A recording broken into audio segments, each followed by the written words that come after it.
গদগদ স্বরে স্ত্রীকে ডেকে বাসুদেববাবু বললেন, স্বর্ণকে মনে আছে মিতা? আমার কাছে পড়তো। ও এখন এডিএম হয়ে গেছে। ভাবতে পারো, এই বয়সে অতিরিক্ত জেলা শাসক।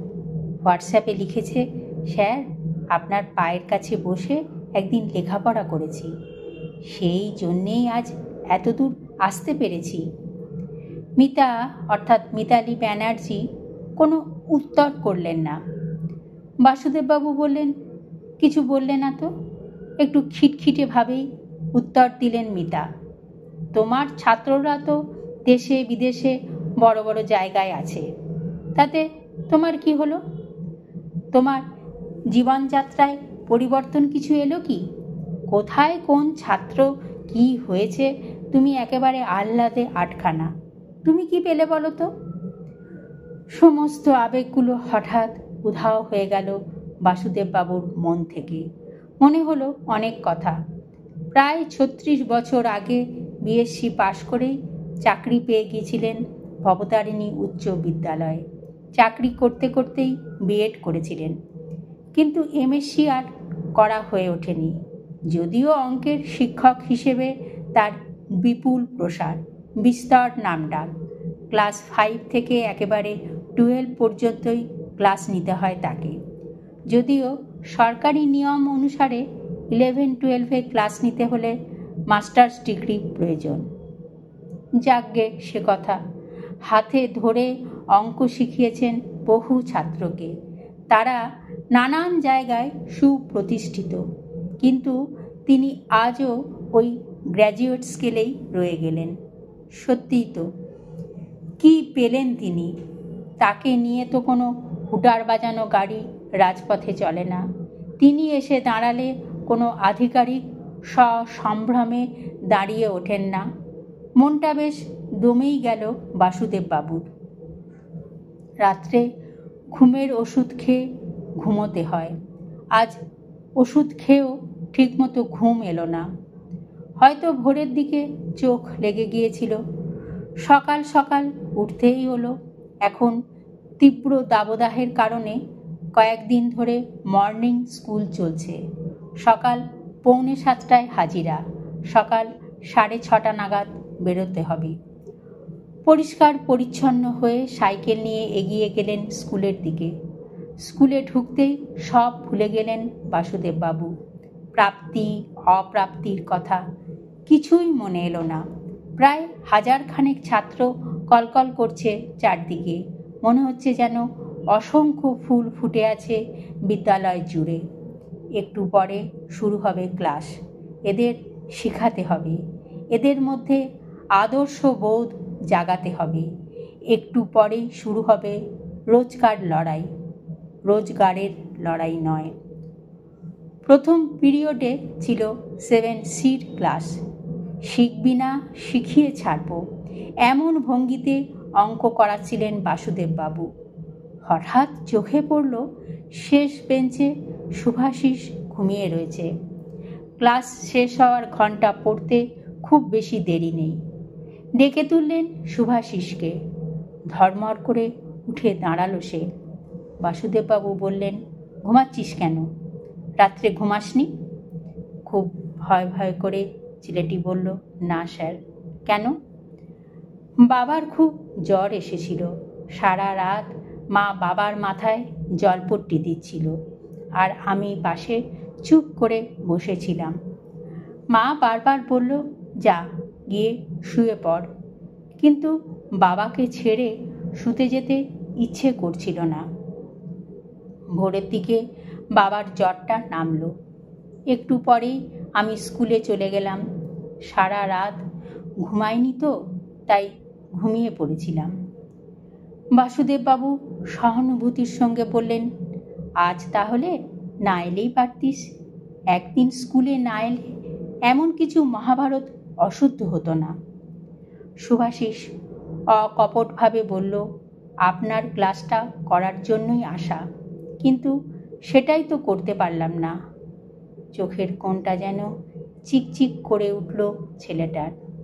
বাসুদেববাবু জিজ্ঞাসা করলেন, তোর বাড়ি কোথায়? ছেলেটি বলল, ঘোষপাড়া 4 নম্বর কলোনিতে। তোর বাবা কি করেন? বাবা কলের মিস্ত্রি। কয়েকদিন ধরে জ্বর চলছে, তাই কাজে যেতেও পারছেন না। একটু চিন্তিত মুখে বাসুদেববাবু বললেন, আচ্ছা ঠিক আছে, তুই বস। সন্ধ্যা নামার একটু পরে বাসুদেববাবু খুঁজে বার করলেন সুভাষিসদের বাড়ি। দরজায় কড়া নাড়তেই অল্প বয়সী এক মহিলা দরজা খুলে দিলেন। আপনি নিশ্চয় সুভাষিসের মা? বাসুদেববাবুকে মহিলা বিলক্ষণ চিনতেন। একেবারে অবাক হয়ে সসম্মানে বললেন, স্যার আপনি ভিতরে আসুন। শুভ, দেখে যা কে এসেছেন। বাসুদেববাবু ঘরে গিয়ে বসলেন।